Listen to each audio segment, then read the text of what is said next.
días a todos. Muchas gracias, Julieta. En un mundo donde la tecnología y los modelos de negocio están en permanente cambio y avanzando de manera vertiginosa, y los desafíos globales que tenemos requieren cada vez más soluciones innovadoras, la pregunta a realizarnos es: ¿estamos preparando adecuadamente a la próxima generación de líderes e innovadores para el futuro? Y la educación fue un rol importantísimo. Bienvenidos, Marcelo, Mariana, Carlos, muchas gracias por sumarse a este panel de educación para el futuro. La identificación de competencias para este siglo XXI es clave. Y en este sentido, para empezar este intercambio de ideas, conceptos y experiencias, ¿cuáles creen que son las competencias críticas que los jóvenes necesitan en su desarrollo y cómo podemos complementarlas con la currícula académica? Mariana. Muchas gracias, buenos días. Es un gusto enorme estar acá. Gracias por la invitación a AmCham. También un gusto compartir con el secretario, Marcelo. Creo que tenemos algunas definiciones que es importante retomar. En el siglo pasado hablábamos de cuáles iban a ser las habilidades del siglo XXI. Tal vez algunos de ustedes lo recuerdan. Y decíamos la colaboración, la comunicación, la creatividad, el pensamiento crítico. Y entramos al siglo diciendo que esto era importante. En algunos casos también se hablaba del carácter, que conecta de una manera importante con el liderazgo o la ciudadanía, así lo señaló Michael Fullan. En la entrada al siglo XXI, uno podría decir, pero tenemos esta comprensión profunda que requería, por ejemplo, el manejo en ambientes que tenían que ver con Internet. Bueno, esa sigue siendo una pregunta importante. ¿Comprendemos tan profundamente como necesitamos? Y es una pregunta que viene del siglo pasado. ¿Qué nos pasa? En este siglo empiezan a aparecer otras cuestiones, también muy mencionadas. El pensamiento de diseño, que nos permite, por ejemplo, mirar la realidad, problematizarla y construir algunas soluciones que se acerquen a su mejora, por ejemplo. O el pensamiento computacional, que coincide en términos genéricos con cualquier sociedad a la que le interese pensar en términos de un conocimiento contemporáneo. Bueno, cuando uno piensa las que traemos como potencialidades desde el siglo pasado, más estas que se suman y miran nuestros sistemas formadores en general, no solamente el sistema educativo formal, no necesariamente estas habilidades aparecen como prioridades, como una agenda indiscutible. Como no faltaba nada, viene una pandemia que decimos, Satya Nadella dice, hizo que en lo que esperábamos que sucediera en 20 años, tuvo lugar prácticamente en 2 o 3. Y el emerger de la inteligencia artificial generativa, 2 accidentes, como define la investigadora argentina Flavia Costa, 2 accidentes globales. ¿Qué nos pasa con esa agenda que ya traíamos y que no necesariamente estábamos agarrando con la fuerza que el asunto requería? Bueno, tenemos que empezar a pensar cuáles son las habilidades que hoy empiezan a resultar indispensables de acá a mañana, al mes que viene, a dentro de unos años. Podríamos decir, por ejemplo, eso que venía de la colaboración y la creatividad se convierte en una habilidad que es de co-creación, porque lo que define este momento de la historia es la inteligencia colectiva, pero de co-creación, en ambientes de inteligencia artificial generativa, co-creando entre nosotros, pero co-creando con entornos muy sofisticados. Bueno, tal vez esa es una de las habilidades que tenemos que destacar. ¿Cuál es el problema? Así como esas fueron orientadoras en términos declarativos en las últimas 3 décadas, 4 décadas, tal vez tendríamos que, en espacios como este, decir cuáles van a ser esas que necesitamos sí o sí, como país, como sociedad, como mundo, que tenemos que tenerlas como bandera en nuestras organizaciones, en las políticas públicas, en las universidades, para orientar nuestros esfuerzos. Me parece que ahí hay algo interesante de cara a cómo lo abordamos, y creo que en ese abordaje tenemos que pensar que este día de hoy tal vez es el más crítico que hemos vivido en mucho tiempo. ¿Por qué?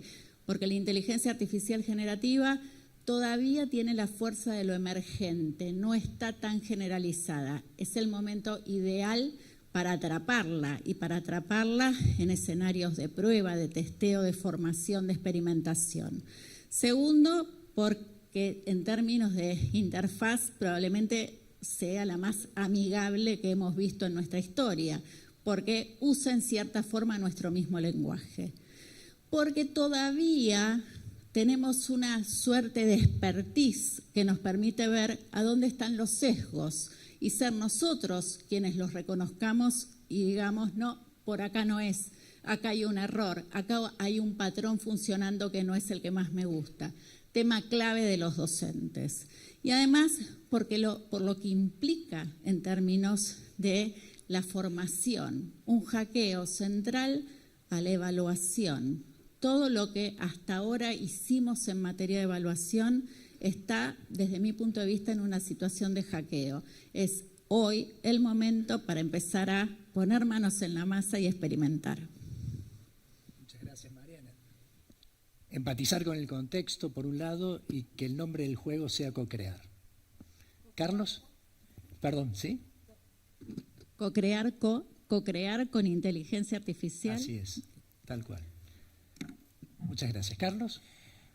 Bueno, complementando lo de Mariana, que siempre es una profesora para todos nosotros, así que siempre estamos aprendiendo con ella desde hace muchos años. Yo voy a ir un poco para atrás para ir para adelante, si me disculpan.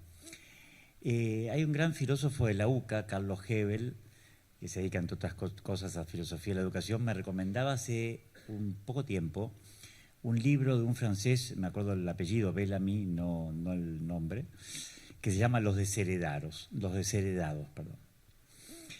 Y ahí hay una idea potente que a mí me parece que es clave para todos nosotros y fundamentalmente para el empresariado, que es esta: solo los herederos pueden ser pioneros. Solo los herederos pueden ser pioneros. Y ahí nos remonta a una cuestión clave de la educación, que es que la innovación no va a venir de la adopción de tecnologías, no va a venir de sumarme a distintas tácticas, estrategias, herramientas, etc. La innovación va a venir si nosotros somos personas formadas con cierta cultura que desborde lo instrumental, y a partir de ese desborde de lo instrumental nos vuelva creativas. Si no tenemos cultura, si no somos herederos, no vamos a ser pioneros. No sé si me explico qué quiero decir. En cualquier caso de innovación en el mundo muestra que ese empresario o ese grupo tenía cultura, tenía elementos, tenía con qué para poder crear. No se crea de la reducción tecnocrática o de un conocimiento cerrado. De eso se vuelve máquina. Así como eso lo va a hacer la inteligencia artificial, recomiendo no ir por ese camino porque nos va a ir mal compitiendo con la tecnología. La creatividad y el trabajo nosotros vamos a poder multiplicar e innovar a partir de esta lógica. Y eso implica entonces que un innovador, un emprendedor, un empresario, tiene que leer un poquito de historia, tiene que leer un poquito de psicología, tiene que saber de demografía, tiene que entender un poco la estadística y cómo funcionan las redes, tiene que tener cierta cultura. Si no nos concentramos, además de lo instrumental, que está muy bien, en generar un empresariado y un sector de innovación con cierta cultura, no por tener cultura general, porque está esa idea de que hay que tener cultura general para la conversación, no. Me refiero a una cultura que te permite crear algo a partir de que vos ayer leíste una novela histórica, pasado mañana leíste un libro sobre la historia de la matemática y la música, como leí hace un tiempo, y cuál es su vinculación, y entonces se te va a ocurrir una idea que nunca imaginaste cuando te estabas despertando por la mañana. Entonces, me parece que tenemos que, por eso digo complementario a lo que dice Mariana, tenemos que lograr un sistema educativo y un ecosistema de educación también en el mundo empresario que pueda combinar inteligentemente el aprendizaje instrumental, que lo tenemos que tener, obviamente, y en segundo lugar, y eso va a ser potente, sí, solo sí, diríamos en lógica, está anclado en un aprecio por lo humano, por lo cultural, por las distintas dimensiones de la vida que te van a volver creativo. Porque si no, lo que pasa, y termino con esto, es lo que nos pasó en la pandemia, hizo Mariana referencia. Algunos creyeron, eso porque saben poca historia, que la pandemia iba a cambiar todo. La pandemia cambió algunas cosas, pero no en todos lados cambió igual. ¿Por qué? Porque en algunos lugares había cultura e institucionalidad para que el impacto de la pandemia permitiera la mayor creatividad, y en otros lugares, que yo conozco, también en el sistema educativo, cuando la pandemia concluyó, la gente volvió a hacer lo que estaba haciendo antes. No sé si me explico qué quiero decir. Sí. Te están hackeando. Cuando uno dice cosas políticamente incorrectas, puede pasar. Bueno, queremos que no se caiga. Hay escuelas que decían, no, Charlie, la pandemia va a cambiar todo, vamos a usar el Zoom, esto, el otro, qué sé yo, pues fantástico. Usamos el tiempo, fue muy interesante la pandemia como experimento social, porque en las escuelas, por ejemplo, que es lo que yo más conozco, ustedes podrán dar testimonio de otras cosas, usamos el tiempo y el espacio de otra manera. Fue clave en el cambio de lo que sucedió en ese momento, que se rompió el tiempo y el espacio. Cuando vos rompés el tiempo y el espacio, cambia todo. Entonces, paradójicamente, cuando nos aislamos en nuestras casas, en educación trabajamos mejor en equipo. Muchos directores me dijeron que fruto de que el tiempo ya no estaba tabicado, porque cada uno tiene que meterse en la huevera del aula, de la oficina, de la sala de profesores, etcétera. Entonces, fruto de que no pudimos ya entrar en esa huevera, en la cual estábamos cerca, a 2 metros, pero con una pared en el medio, estábamos todos en nuestra casa, teníamos más tiempo porque no teníamos que vivirnos en esa huevera, nos pusimos a trabajar en equipo más de lo habitual. Y dijeron, bueno, listo, ya está, el trabajo en equipo llegó para quedarse. Y lamentablemente no, porque cuando el tiempo y el espacio volvió a ser el anterior de nuevo, pocas escuelas, algunas, pero no todas, no pudieron seguir adelante con esa cultura que se había instalado a partir de una gramática distinta, pero cuando la gramática volvió a lo anterior, volvimos todos al pasado.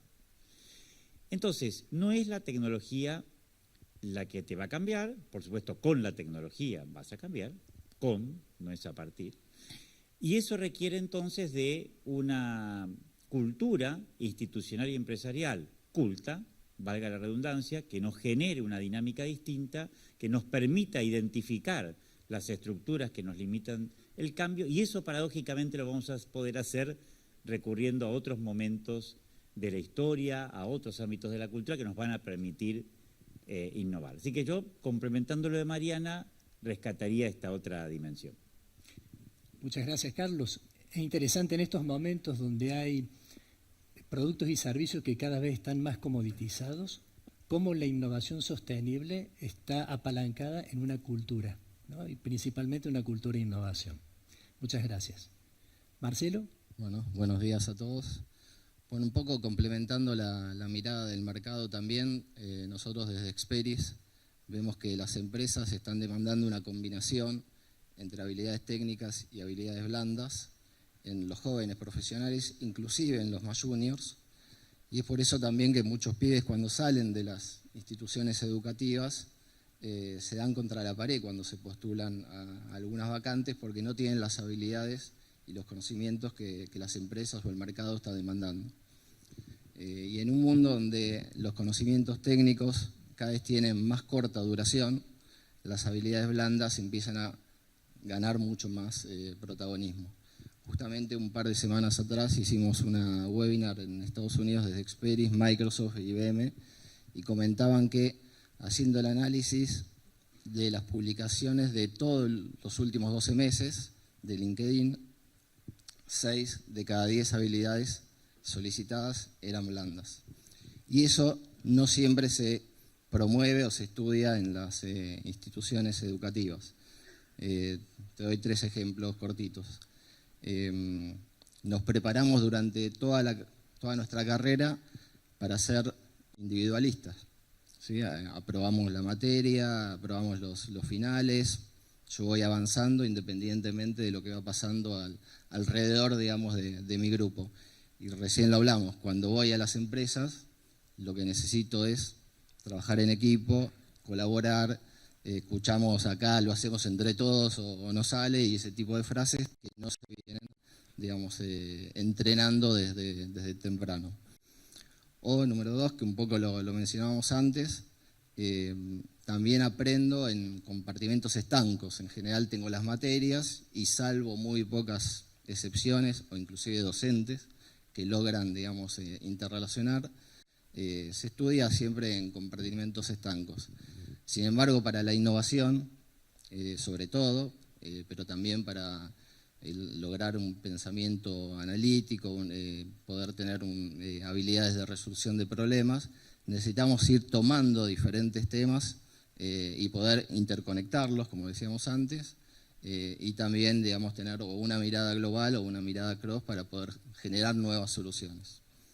Y lo hablábamos hace un ratito antes con Mariana, el caso 3, de pronto irrumpe la inteligencia artificial generativa, y lo primero que hacen la mayoría de las instituciones educativas, no acá, en todo el mundo, es prohibirlo o rechazarlo, cuando en realidad sabemos que una de las habilidades más importantes para interrelacionar con cualquier ChatGPT o similar es la comunicación, ¿sí? Si no hacemos bien ese prompt, no vamos a poder tener los resultados que necesitamos.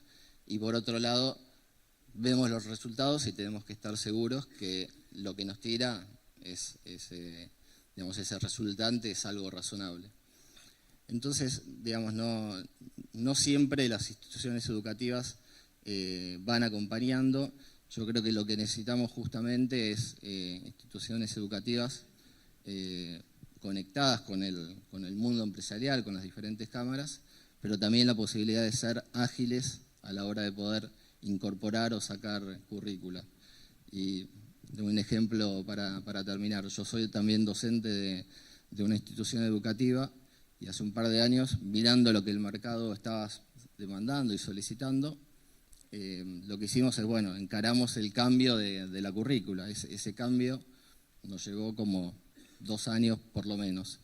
Y en un mundo donde 100 millones de personas adoptan una herramienta en 2 meses, es como que queda muy lejos.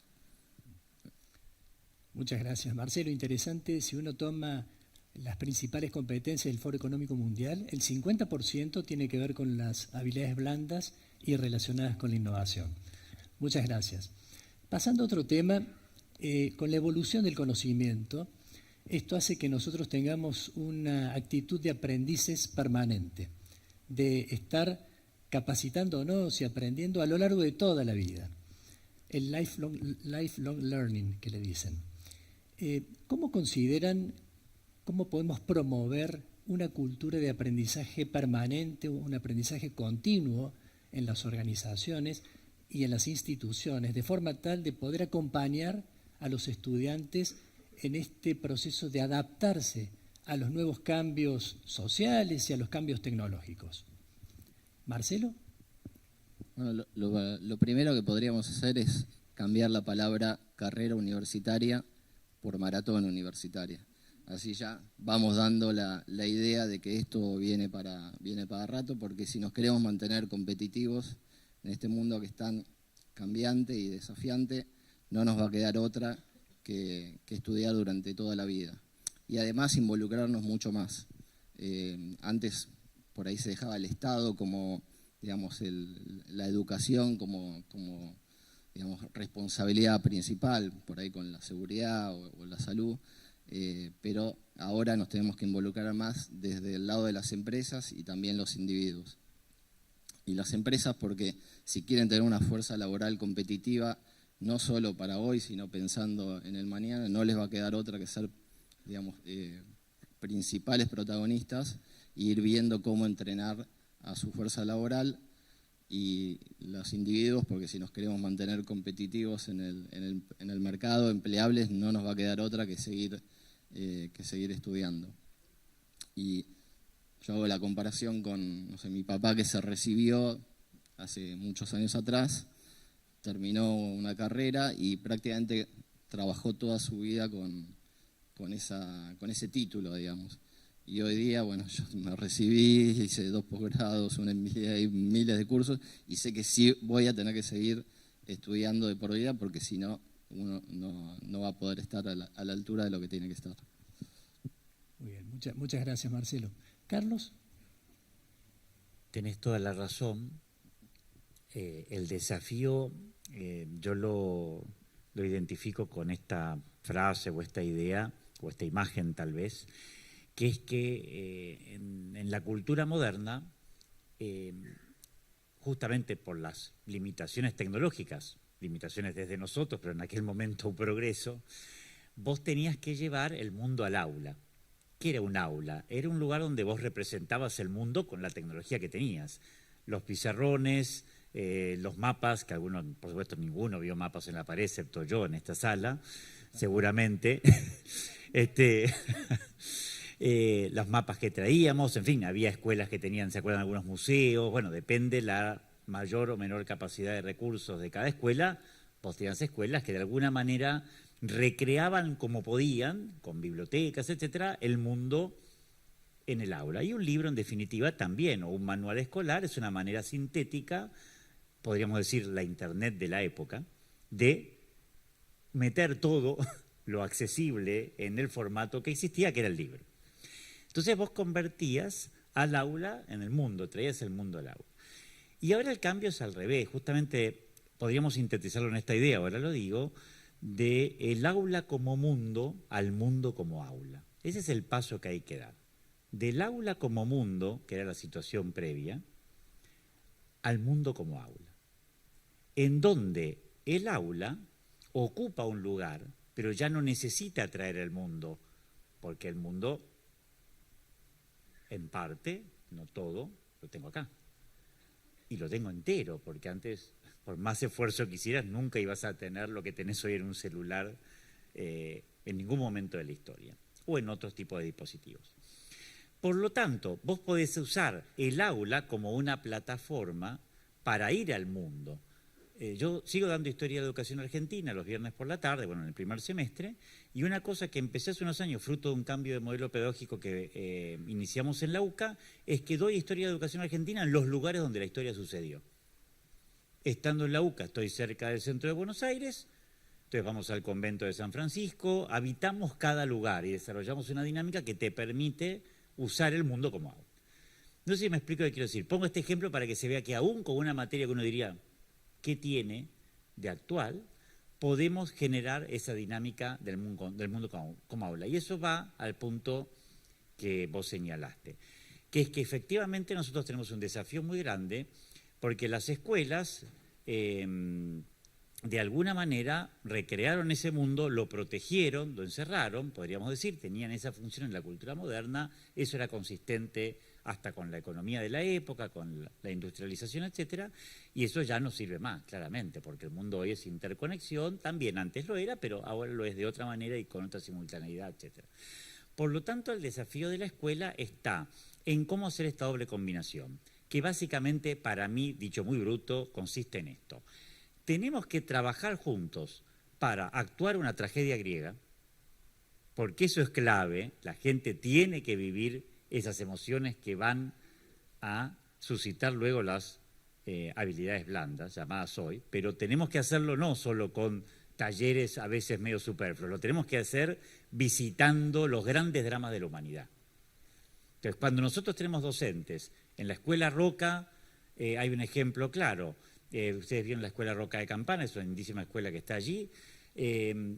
Cuando uno dice, bueno, es una escuela técnica, una tecnología monumental, por supuesto, una muy buena inversión, Y la pregunta para mí vital fue, ¿y qué hacen en literatura? ¿Qué hacen en historia? Y ahí vean las lindísimas experiencias de talleres estéticos, históricos, literarios que se hacen en esa escuela. Ahí tenés el primer paso para las habilidades blandas.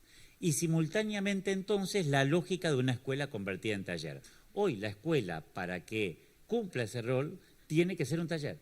Si no aprendemos haciendo, no vamos a lograr aprender de verdad. Y fíjense que de nuevo, termino con esto porque me entusiasmo, perdón, vuelvo a una frase que para mí se ha convertido en una especie de recurrencia, que uno diría que innovador, ahora voy a decir la cita, dice más o menos así, comillas, le digo en castellano porque el idioma del cual proviene no lo sé.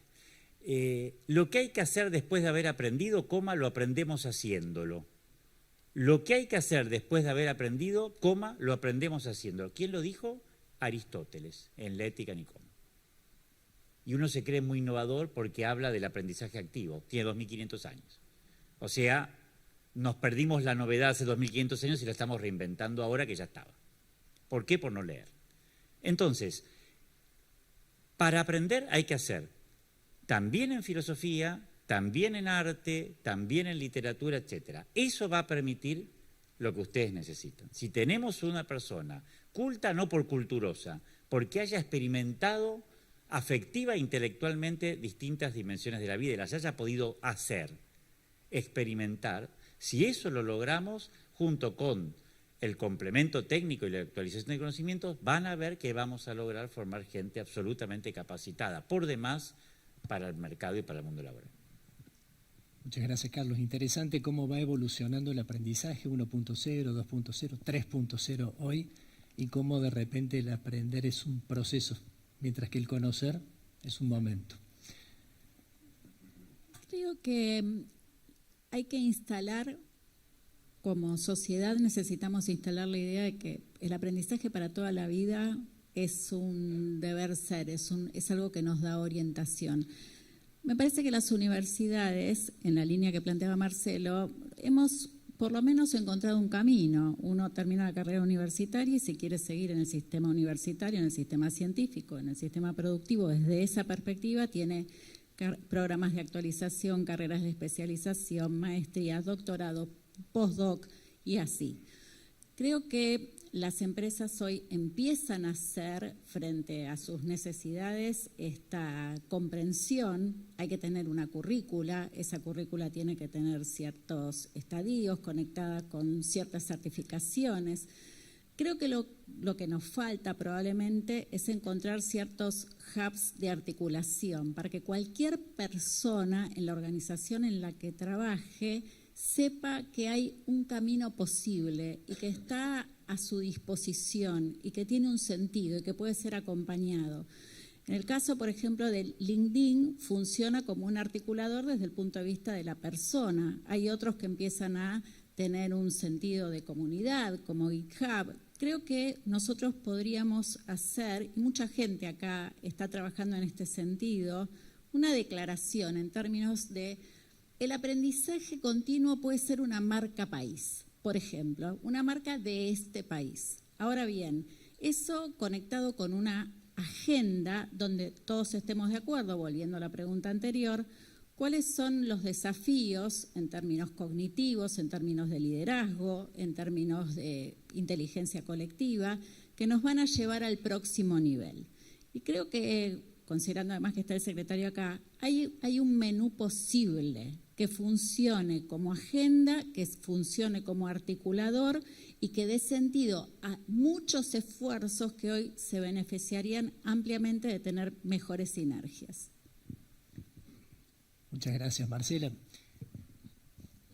El tiempo es tirano, como dicen, y la verdad que nos quedaríamos conversando y dialogando con este tema tan importante y tan desafiante para nuestro país durante mucho más tiempo. Vamos a pedir permiso a la organización para que el año que viene en el foro repitamos este panel. Pero se nos ha acabado el tiempo y lo que sí, en 5 segundos, si se puede, alguna reflexión final, digo, para dejar aquí al auditorio. Marcela, ¿querés? Mariana, Mariana, perdón. Un futuro con esperanza es un futuro con inclusión, y creo que todo lo que hagamos en materia de educación es totalmente definitivo a la hora de incluir. Entonces, celebro que nos unamos en términos de una agenda que tenga esto como horizonte, un horizonte fundamentalmente de esperanza. Creo que tenemos que aprovechar que el talento argentino tiene un buen presente, y tenemos que hacer todo para que tengamos un buen futuro, y tenemos muchas posibilidades de exportación de servicios y de software y de innovación, con lo cual me parece que es el momento de actuar ahora para no perder este hilo.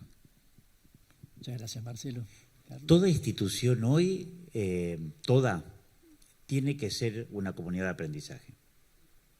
Antes la lógica, estaba el área de capacitación en una empresa, la lógica tradicional, a la cual vos también te referías. Bueno, hoy cualquier institución de cualquier naturaleza tiene que tener su vicepresidencia de aprendizaje, de formación, etc. Tiene que pensarse dentro del círculo de la producción. No es un agregado como para, bueno, como en la lógica previa, bueno, si hay que capacitar cada tanto, mirar un poco. No, no. Hoy ese es un desafío fundamental. Entonces, a mí me parece que de nuevo tenemos que cambiar la gramática institucional, la estructura institucional también de nuestras empresas, no solo de las escuelas, para que efectivamente la formación no sea algo que uno hace fuera del trabajo, sino que se piense dentro de la dinámica productiva de la institución. Bueno, muchísimas gracias. Mariana, muchas gracias. Marcelo, Carlos. Me quedo con esto, la unión del talento argentino de manera de darle una fuerza institucional que nos represente. Muchísimas gracias, y me quedo con esta reflexión. Quiero destacar que aquí está presente el triángulo de Sábato, la triple hélice, que es lo que permite a los pueblos tener progreso: la academia, el Estado y el sector privado. Eso es digno de destacar de este foro.